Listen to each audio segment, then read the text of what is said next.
Avec Michel Simès, elle est l'un des médecins les plus célèbres du paysage audiovisuel français.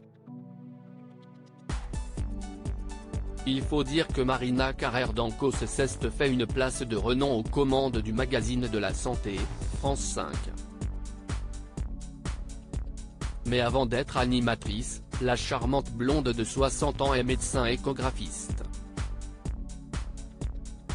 Si elle met ses connaissances à disposition à la télévision régulièrement, elle a elle aussi eu besoin de consulter. En ce mois d'octobre 2022, Marina Carrère d'Ancos a accordé un entretien à Jordan Deluxe, pour la chaîne C8. L'occasion pour elle d'évoquer sa relation avec son ex-acolyte Michel Simès, mais aussi une certaine pathologie dont elle souffre et qui pourrait lui être fatale. « J'ai un asthme très sévère que je soigne avec une vigilance totale », lance-t-elle alors. « Je suis une patiente parfaite, au dire des pneumologues. Je n'ai jamais oublié un jour de traitement. Une bonne élève qui ne prend donc aucun risque, elle qui craint la mort. Mais tout n'est pas si simple. »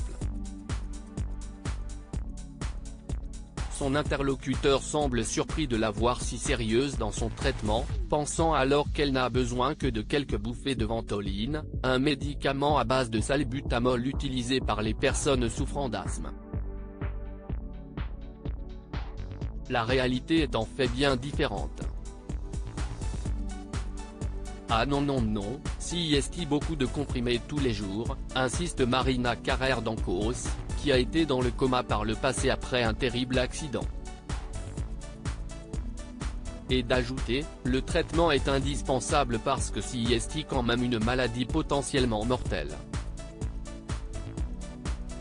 Dans son cas, celui d'un asthme sévère, il faut des traitements de fond toute la vie, matin et soir. Aujourd'hui, l'animatrice fait très attention à sa santé. Et si est notamment grâce à son assiduité dans les soins de sa maladie qu'elle peut dire que ça va.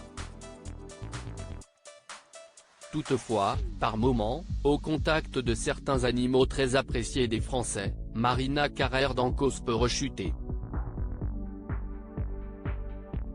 À part si je croise un chat, tout le reste va bien. Les chats, ce n'est pas possible, ils me provoquent des crises d'asthme, indique-t-elle. Pas de félin à la maison, et le tour est réglé.